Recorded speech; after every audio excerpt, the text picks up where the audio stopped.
What if the one person who could destroy your life was the same person whose life you saved? That is exactly what happened to a man named Daniel Carter, a single dad, a guy who was already drowning. And on one stormy night, without thinking twice, he did something that most people wouldn't do. He stopped.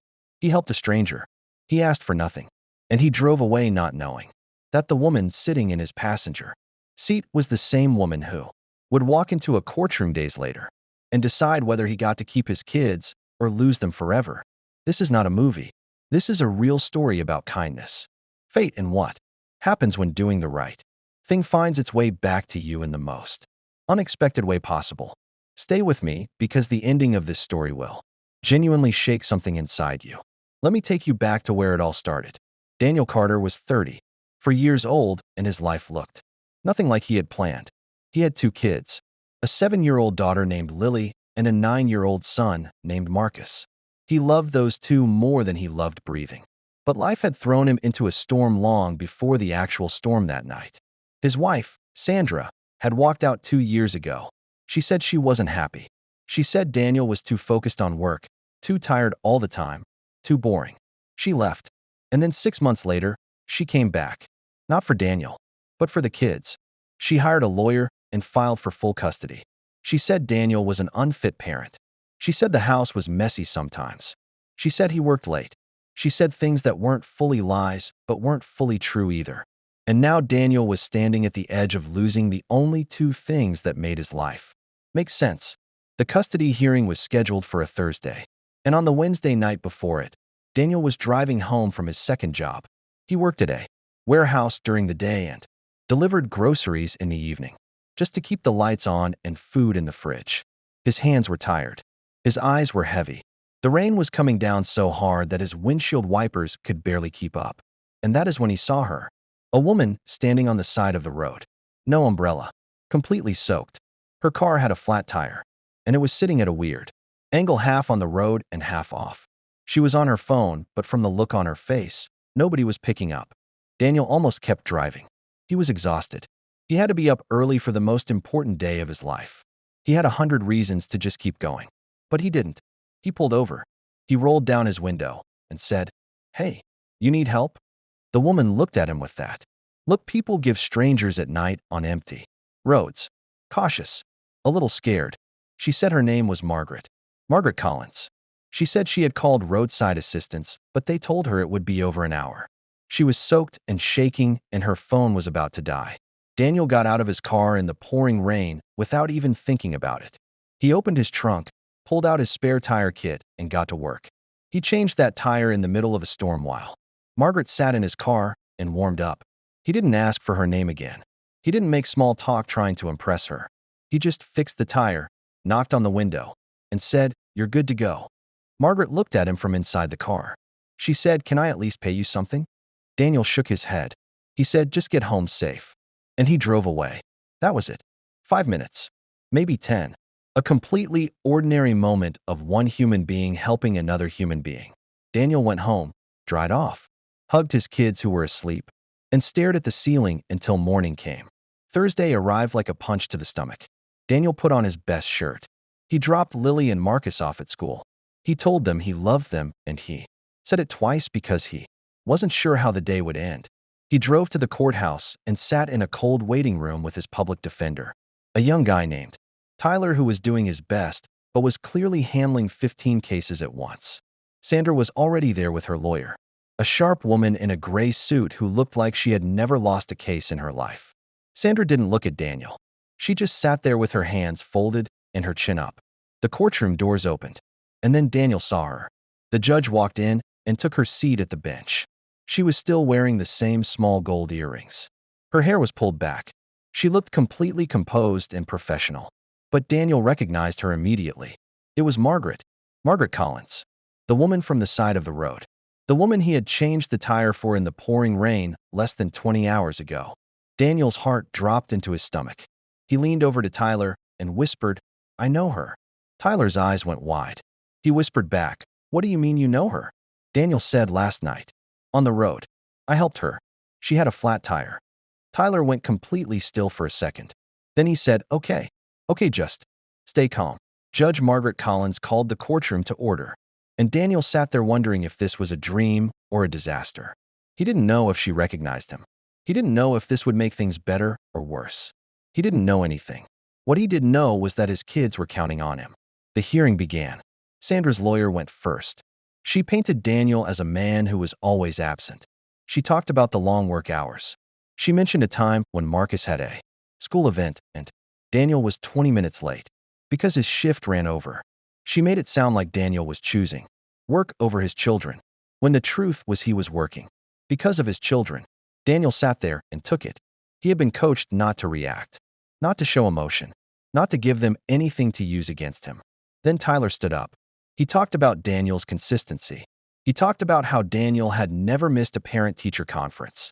He talked about how Lily's teacher had written a letter saying Daniel was one of the most involved parents she had seen in years. He talked about Marcus's baseball games, about the dinners Daniel cooked from scratch, about the bedtime stories and the homework help and the weekend trips to the park. And then he said something that Daniel hadn't expected. Tyler asked the court to hear directly from Daniel. Daniel stood up. His hands were shaking. He looked at the bench, and for the first time since the hearing started, Judge Collins looked directly at him, really looked at him, and Daniel watched her eyes change. Just slightly. Just enough. She recognized him. He could see it. That small shift. That moment when a face stops being a stranger and becomes a memory. Daniel spoke. He didn't use big words. He didn't try to sound impressive. He just talked about his kids the way a dad talks about his kids when nobody is watching. He talked about how Lily was afraid of thunderstorms, and how every time it rained he would sit with her and they would count the seconds between the lightning and the thunder, and he would tell her the storm was just the sky bowling. He talked about how Marcus had started writing little notes and leaving them in Daniel's lunchbox because he knew his dad had long days and he wanted him to feel less alone. He said, I work 2 jobs not because I love being away from them. I work 2 jobs because I refuse to let them go without. I refuse to be the reason they don't have enough. They are every decision I make. Every single one. The courtroom was quiet. Sandra's lawyer shifted in her seat. Tyler sat back down, and Judge Margaret Collins wrote something on her notepad. The hearing went into a short recess. During the break, one of the court officials approached Tyler and said Judge Collins needed to disclose something before continuing. Daniel's heart nearly stopped. He thought it was over. He thought she was going to recuse herself or report some kind of conflict, and the whole thing would be delayed and dragged out 4 months more. But that is not what happened. Judge Collins came back into the courtroom and she made a statement. She said that she had realized she had a brief prior interaction with the respondent and that in the interest of full transparency, she was disclosing it to both parties.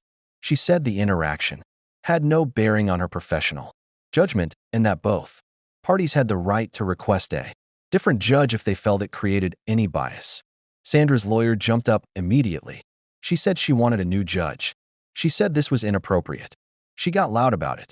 But Sandra herself said nothing. And after a long pause, Sandra quietly said, no, I don't want to delay this anymore. Let's just finish it. Her lawyer looked at her like she had lost her mind. But Sandra had seen something. She had watched Daniel speak. She had watched his face when he talked about Lily counting seconds between lightning and thunder. She had watched him talk about Marcus's little lunch notes. And something in her had cracked open just slightly. Not enough to take back everything, but enough to remember who Daniel actually was underneath. All the fighting and the hurt and the lawyers and the paperwork. Judge Collins continued. The ruling came at the end of that same day. Judge Margaret Collins looked at both parties and she spoke carefully and clearly. She said that the evidence showed both parents loved their children. She said that Daniel's financial situation, while difficult, was not a measure of his parenting ability. She said that his consistency, his presence, and his clear emotional connection to his children were undeniable. She said that stability matters, but love is also stability. She awarded primary custody to Daniel. She granted Sandra regular visitation and said she hoped both parents would continue to work toward a co-parenting relationship. That put the children first. Daniel sat completely still for about 3 seconds. And then he put his face in his hands and he cried. Not quietly. He just cried the way people cry when something they were terrified of losing turns out to still be theirs. Tyler patted him on the back and didn't say anything because there was nothing to say. After the courtroom cleared out, Daniel was gathering his things when he heard footsteps behind him. He turned around. It was Judge Collins. She was out of her robe. She looked like a regular person again. She looked at him and she said, "It was you. Last night on Route 9. Daniel nodded. He said, "Yes, ma'am." She said, "You didn't know who I was." He said, "No. I just saw someone who needed help." She looked at him for a long moment. Then she said, "Those kids are lucky." She walked away, and Daniel stood in that empty hallway. And he thought about every moment that had led to that one. Every exhausted night. Every double shift. Every time he almost gave up, but didn't. Every small choice to keep going. Keep showing up. Keep being the kind of man his kids could count on. He thought about that rainy Wednesday night. About how close he had come to just driving past her. About how one small decision to stop, to help, to ask for nothing in return, had somehow folded itself into the biggest moment of his life. Here is the thing about kindness. It doesn't announce itself. It doesn't show up wearing a sign that says, "This moment matters." It just shows up quietly, in the rain, on the side of a road. When you are tired and you have every reason to keep driving. Daniel didn't help Margaret because he thought it would come back to him. He helped her because that is who he was. Because that is the kind of father he was trying to be.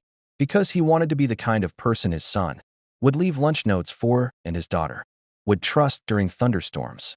And life, in its strange and unexpected way, had seen that. Sometimes the world is watching even when you think nobody is. Sometimes the most important thing you will ever do is the smallest thing you almost didn't do. Daniel Carter got his kids back. And on the first Friday night after the ruling, he made spaghetti, burned the garlic bread a little, and sat at a small kitchen table with Lily and Marcus while the rain came down outside. And for the first time in a very long time, everything was exactly right.